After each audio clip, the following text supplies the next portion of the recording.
और चलिए बात एक और बड़ी खबर की। वक्फ संशोधन बिल अब कानून बनने से सिर्फ एक कदम की दूरी पर है। पहले लोकसभा फिर राज्यसभा ने बहुमत से मोदी सरकार की पहल को मंजूरी दी। वक्फ बिल पर संसद के दोनों सदनों में गर्मागर्म बहस हुई, लेकिन अब वक्फ संशोधन बिल के नाम पर मुस्लिम समाज को भड़काने की साजिशों की शुरुआत हो चुकी है। मुस्लिम समाज के तथाकथित ठेकेदार वक्फ के नाम पर भोली भाली जनता के सामने झूठ परोस रहे हैं, लेकिन भाईजान ने साफ कर दिया है कि अब वो कट्टरपंथियों की बात नहीं सुनने वाले हैं, यानी कि भड़कने वाले नहीं है, चाहे कितनी भी कोशिश कुछ लोग क्यों ना कर लें। इस बीच वक्फ बिल राज्यसभा में पास क्या हुआ, कुछ भड़काऊ लोगों को मिर्ची लग गई। मुंबई में पुलिस ने थोड़ी देर पहले फ्लैग मार्च निकाला। दूसरी तरफ मुंबई की रजा एकेडमी वाले मौलाना वक्फ बिल का विरोध करते करते जेल जाने को भी तैयार हो गए। दूसरी तरफ प्राइम मिनिस्टर हमें भीख देने के लिए खड़े हो गए हैं। मुझे एक शेर याद आता है, हाथी में वक्त सखावत ना तेरी भूलेंगे, हाथी में वक्त सखावत ना तेरी भूलेंगे, हमी को लूट के खैरात देता है।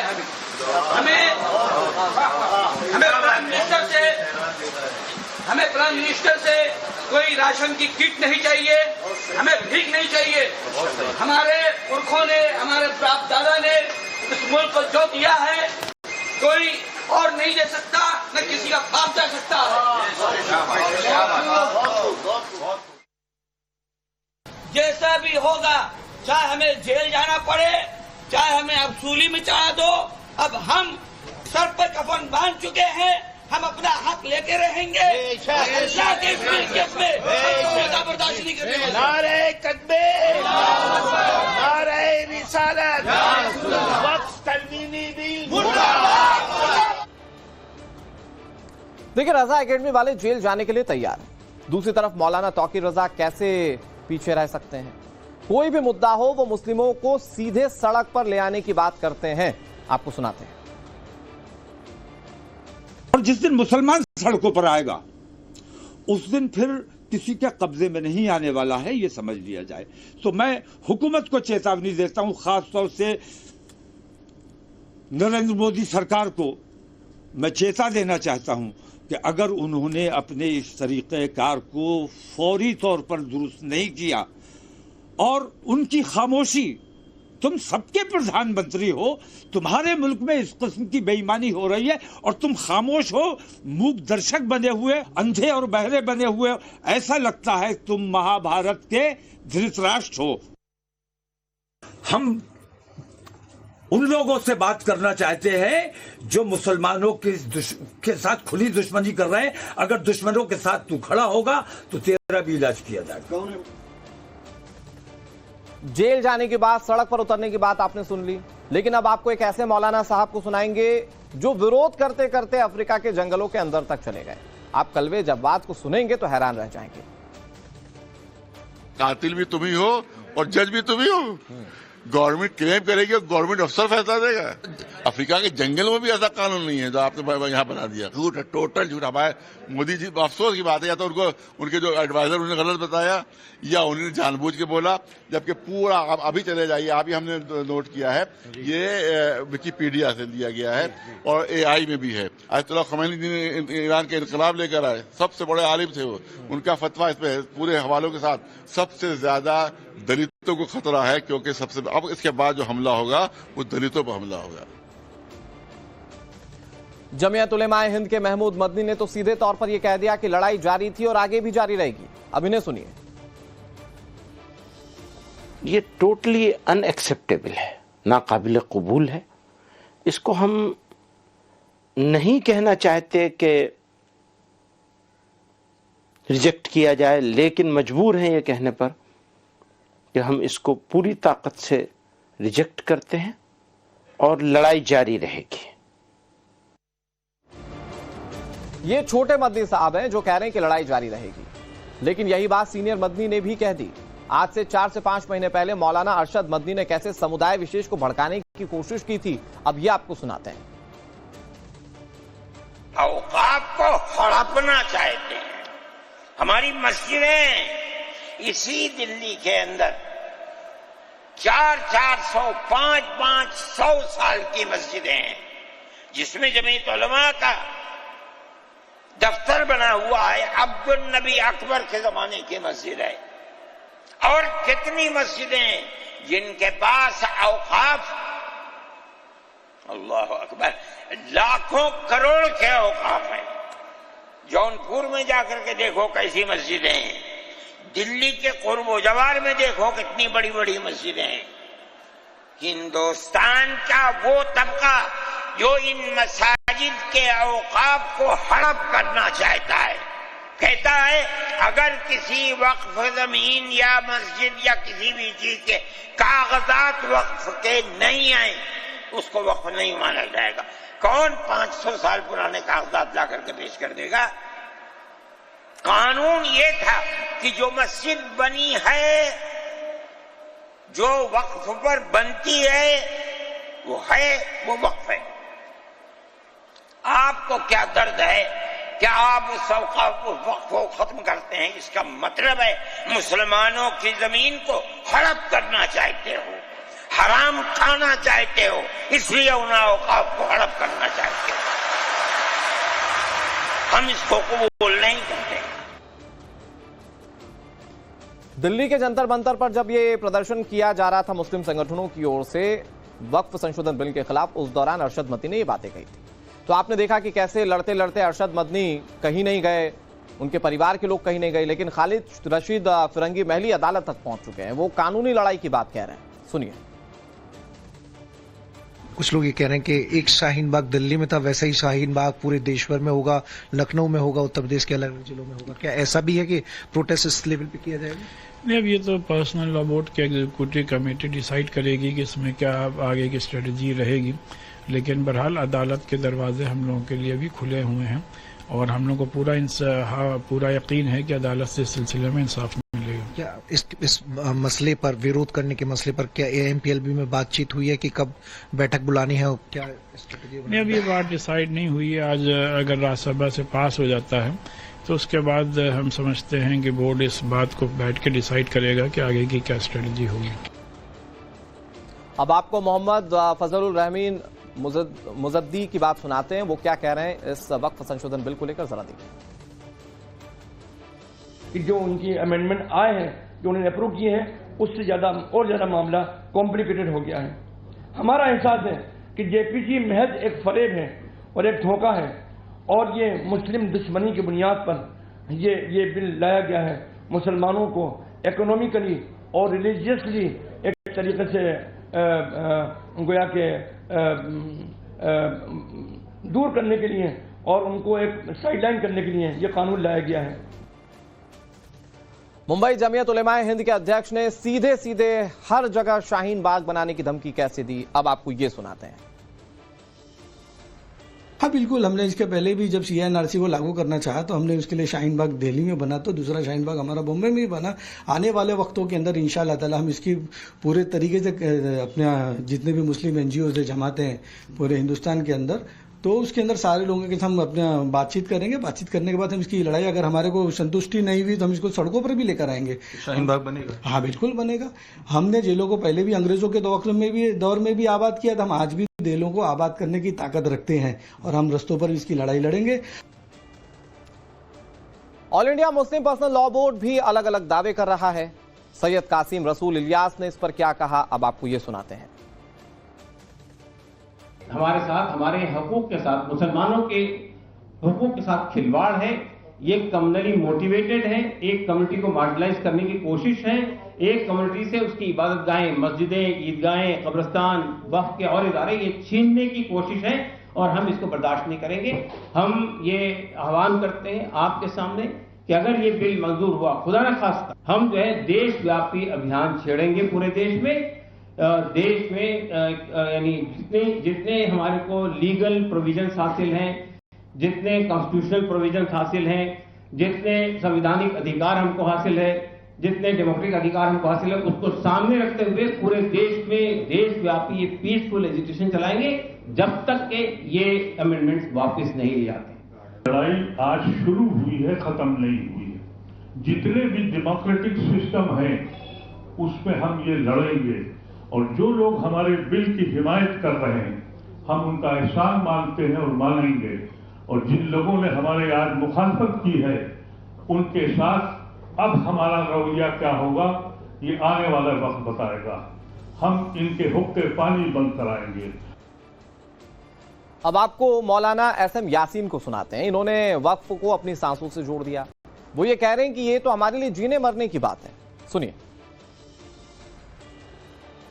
ये मुसलमानों के लिए जीवन और मरण का प्रश्न है। हम सब लोग उस पर नजर लगाए हुए हैं। हमारी जो सेंट्रल लीडरशिप है वो भी नजर लगाए हुए है और इस बिल के आने के साथ ही जैसे ही उनका जो हुक्म होगा सबके लिए उस पर सब लोग अमल करेंगे, सारे मुसलमान। अब जो स्थिति बन रही है जाहिर है सबके बाद हम अदालत में ही जाएंगे। अदालत के अलावा कोई चारा नहीं बचता है। और वक्फ संशोधन बिल पर इस वक्त की बड़ी खबर, दिल्ली में सुरक्षा बढ़ा दी गई है। जामिया यूनिवर्सिटी की सुरक्षा बढ़ा दी गई है। इसके अलावा मुंबई के मीरा भाईंदर में भी पुलिस ने फ्लैग मार्च निकाला। जुमे की नमाज को लेकर ये सतर्कता बढ़ती जा रही है। कोशिश है कि अराजकता को किसी भी कीमत पर बढ़ने ना दिया जाए। तो वक्फ बिल पास होने के बाद मुंबई पुलिस एक्शन में। मुंबई के मीरा भाईंदर में पुलिस ने फ्लैग मार्च निकाला है। जुमे की नमाज से पहले पुलिस ने फ्लैग मार्च निकाला और यह कोशिश है कि किसी भी तरह से अराजकता ना फैले।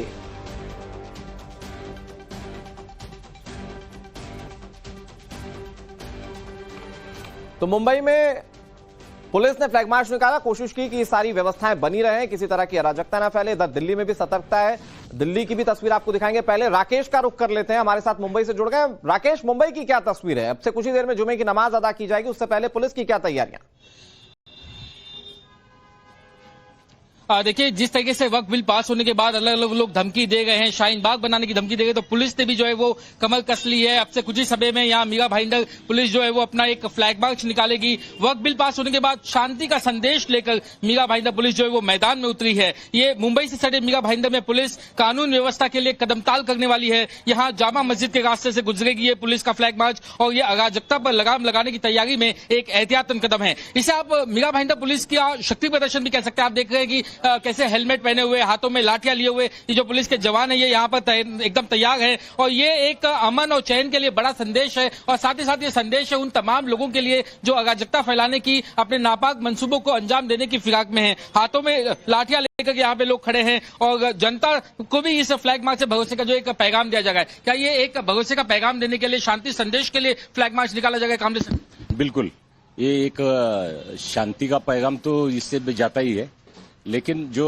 एंटी सोशल एलिमेंट्स है उनके प्रति खौफ निर्माण करना और आम जनता को उन एंटी सोशल एलिमेंट्स से उनसे वो सेफ है, ऐसा एक मैसेज आने वाले दिनों में हमारे यहाँ जो भी वैसे तो हमारा यूनिटी इन डाइवर्सिटी, बहुत सारे धर्मों का देश है, बहुत सारे धर्म इसमें इंक्लूड है। तो हमारे पॉपुलेशन में मेरा भाईंदर का जो पॉपुलेशन, डेंस पॉपुलेशन है, उसमें हर एक कम्युनिटी के लोग हैं। इसमें हिंदू है। ये भी जानना चाहूंगा क्योंकि आने वाले दिन काफी चुनौतीपूर्ण हो सकते हैं, ऐसे में जो अफवाह जो है वो बहुत ज्यादा फैलती है, तो क्या सोशल मीडिया पर भी आपकी टीम नजर रखेगी? साइबर की खास टीमें? बिल्कुल, हमारी साइबर सेल जो है और हमारी मेरा भाईंदर वसई विरार कमिश्नरेट की जो साइबर सेल है ये उसके ऊपर पूरा निगरानी रखे है, सर्विलेंस में। एक आखिरी सवाल, कई जगह पर हमने देखा कि पत्थरबाजी होती है, कुछ लोग पत्थर जो है छतों पर संभाल के रखते हैं, तो किस तरीके से ड्रोन और बाइनोकुलर से भी टीम आपकी छतों पर नजर रखेगी, कहीं पे कोई हथियार जमा न हो? जी हाँ, ये जो अभी मुंबई का जो डेवलपमेंट हुआ है वो वर्टिकल डेवलपमेंट हुआ है। तो यहाँ पर इमारतें जो है वो टावर्स में खड़ी हुई हैं।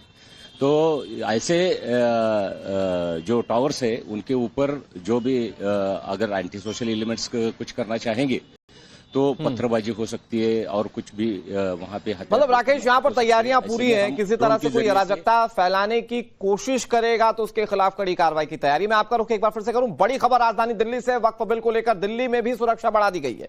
शाहीन बाग इलाके में खास तौर पर सुरक्षा बढ़ा दी गई। कई लोग शाहीन बाग को नजीर के तौर पर पेश करने की कोशिश कर रहे हैं। वो कह रहे हैं कि वक्फ संशोधन बिल के खिलाफ शाहीन बाग की तरफ प्रदर्शन करेंगे। तो ऐसे में इस इलाके में खास तौर पर सुरक्षा बढ़ा दी गई है। हमारी सहयोगी शिवानी हमारे साथ ज्यादा जानकारी के साथ जुड़ी है। शिवानी, दिल्ली में क्या सुरक्षा को लेकर तैयारियां दिख रही हैं? देखिए, लगातार शाहीन बाग का नाम जिस तरीके से लिया जा रहा है मौलानाओं द्वारा और अपने आप को करता धरता इस्लाम का कहने वालों पर, इसीलिए हर जगह पर अब पुलिस की तैनाती जो है वो बढ़ाई जाएगी। रैपिड एक्शन फोर्स वहां भी लगाई जाएगी और अब से कुछ देर में पुलिस का मार्च वहां से निकलेगा, जो कि सीधे सीधे जुमा के पहले जो नमाज होनी है दोपहर 1:15 बजे, उसके पहले जो अराजक तत्व हैं उनको कंट्रोल में करने की कोशिश करेगा। लेकिन सबसे पहले आपको तस्वीरें दिखाते चले, जामिया यूनिवर्सिटी के पास हम मौजूद हैं और यहाँ पर ये वही यूनिवर्सिटी है जहाँ पर CAA के समय पर बेहद बड़ा आंदोलन हुआ था और इसीलिए आप देखेंगे कि जो फोर्सेस हैं उन्हें अभी भी यहाँ पर तैनात किया गया है। RAF की फोर्स की टुकड़ियों को यहाँ पर तैनात किया गया। आपको बता दें कि CAA के दौरान भी यहाँ पर लगातार 6 महीने जो है वो सड़कों पर बैठकर सड़कों के रास्तों को जाम करके प्रोटेस्ट किया गया था। न सिर्फ ये एक बल्कि ऐसी कुल 3 गाड़ियां यहाँ पर मौजूद हैं जिसमें फोर्सेस तैनात की गई हैं। वहीं सत्येंद्र आपको तस्वीर दिखाएंगे यहाँ पर कि किस तरीके से जो पुलिस सुरक्षा का बल है वो भी यहाँ पर तैनात किया गया है, जो कि किसी को भी लंबे समय तक यहाँ रुकने नहीं दे रहे हैं और लगातार कोऑर्डिनेट कर रहे हैं कि किसी तरीके की आवाजाही महसूस ना हो बाहर से, या कोई ऐसी गतिविधि करता हुआ अगर संदिग्ध भी पाया जाता है तो उसकी भी जांच यहाँ पर की जाएगी। और ये कोशिश रैपिड है एक्शन फोर्स कि ने मोर्चा संभाल लिया दिल्ली में, जो में तमाम संवेदनशील इलाके हैं। इसके अलावा पुलिस भी मॉनिटर लगातार कर रही है और कोशिश ये है कि जुमे की नमाज अच्छे तरीके से अदा हो, बाकी विरोध तो चलता रहेगा। खैर, आप नजर बनाए रखिए, तमाम अपडेट हम आपके जरिए आगे भी अपने दर्शकों तक पहुंचाते रहेंगे। हम आपको लगातार वो बयान सुना रहे हैं जिसमें समाज में गलत नैरेटिव सेट करने की कोशिश की जा रही है। वक्फ को लेकर ओवैसी ने सरकार पर सीधा सीधा ऐलाने जंग का ऐलान कर दिया था। ओवैसी कैसे सरकार पर निशाना साध रहे थे, आपको ये सुनाते हैं। सर, ये वक्फ तरमीमी बिल भारत के गयूर मुसलमानों के ईमान पर, इबादत पर एक हमला है। नरेंद्र मोदी की हुकूमत ने इस मुल्क की सबसे बड़ी अक़लियत के खिलाफ एक ऐलान जंग कर दिया और ये जंग ना सिर्फ मेरे जिस्म पर है बल्कि मेरी आज़ादी पर, मेरी समाजी और माशी मार्जिनलाइजेशन पर है, मेरी शहरियत पर है, मेरे मदरसे, मस्जिदों, खानखाहों और दरगाहों को निशाना बनाया जा रहा है। और ये हुकूमत सच्चाई को नहीं बयान कर रही है कि ये तरमीमी बिल से मुसलमानों का तहफ़्फ़ुज़, तरक्की और गुर्बत का खात्मा होगा। ये सरासर झूठ है। बैरिस्टर साहब यानी कि असदुद्दीन ओवैसी सिर्फ इतने पर ही नहीं रुके। उन्होंने कहा कि वक्फ अमेंडमेंट बिल के जरिए सरकार मुस्लिम समाज में जो बेकार किस्म के लोग हैं उनके लिए एक रास्ता तैयार कर रही है। सवाल इस बात को लेकर है कि ओवैसी के लिए बेकार किस्म के मुस्लिम कौन है। इस सवाल का जवाब भी तलाशने की कोशिश की जाएगी, लेकिन उससे पहले आपको ओवैसी का वो बयान सुना देते हैं जिसमें वो मुस्लिमों में भी अच्छा किस्म का मुस्लिम और बुरा किस्म का मुस्लिम बता रहे हैं। और गवर्नमेंट क्या कर रही है? आप मुस्लिम समाज में जो बेकार किस्म के लोग हैं उनको एक रास्ता बना रहे हैं, एग्जिट दिखा रहे हैं कि तुम्हें वक्त से बचना है तो तुम्हें ट्रस्ट बना लो। ये क्या कर रहे हैं सर आप? कम से कम उन दाऊदी बोहरा को आप दे देते। अब अमित शाह साहब ने सेक्शन 2A के बारे में कहा और उन्हें इस बात का इकरार कर लिया कि दाऊदी बोहरा के लिए ये बनाया गया है। मगर मैं आपके जरिए से गवर्नमेंट से पूछना चाह रहा हूं, आपने तो उस प्रोवाइजो में दाऊदी बोहरा का नाम ही नहीं लिखा। आपने उनको भी थैंक यू कर दिया, उनका नाम क्यों नहीं लिखा आपने? वक्फ संशोधन बिल को लेकर सरकार पर आरोपों के तीर चलाते चलाते असदुद्दीन ओवैसी ने बिल की कॉपी को सदन में फाड़ दिया था और कहा कि इस बिल का मकसद सिर्फ मुस्लिमों को जलील और रुस्वा करना है, उन्हें दूसरे दर्जे का नागरिक बनाना है। ये सारी बातें ओवैसी साहब ने कही। ये बिल का मकसद सिर्फ मुसलमानों को जलील और रुस्वा करना है, मुसलमानों को दूसरे दर्जे का शहरी बनाने का इनका मकसद है।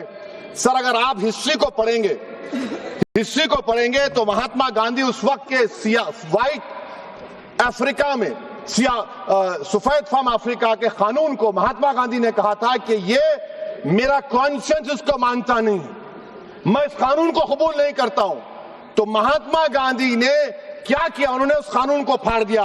तो मैं गांधी की तरह इस कानून को फाड़ता हूं। ये अनकॉन्स्टिट्यूशनल है सर। इस देश में झगड़े पैदा करने का काम बीजेपी करना चाहती है मस्जिद और मंदिर के नाम पर। इसीलिए मैं इसका कंडेम करता हूं और मैं आपसे गुजारिश करता हूं कि मैंने अपने 10 अमेंडमेंट दी है, आप इसको कबूल करिए। सर, मुझे बोलने का मौका दीजिए। बड़ा भाई बोले तो छोटा भाई कैसे चुप रह सकता है? अकबरुद्दीन ओवैसी ने वक्फ वाली बात दिल पर ले ली। उसे शरीयत और मुसलमानों के ईमान से कैसे जोड़ा, अब जरा ये देखिए। हमारे शरीयत को खत्म करने की चाहे जितनी भी कोशिश कर ले, लेकिन हिंदुस्तान का मुसलमान रोज़े क़यामत तक अपनी शरीयत पे कायम था, है और रहेगा। दुनिया की कोई ताकत हमको खत्म नहीं कर सकती। हम सब कुछ लुटा देंगे, अपने जमीन को लुटा देंगे, अपने घर को लुटा देंगे, अपनी खेतियों को लुटा देंगे, अपनी इज्जतों को लुटा देंगे, अपनी इस्मतों को लुटा देंगे, अपनी आबरूओं को लुटा देंगे, लेकिन अल्लाह उसके रसूल की कदम हम अपने ईमान को लुटने नहीं देंगे। हम अपने ईमान को लुटने नहीं देंगे।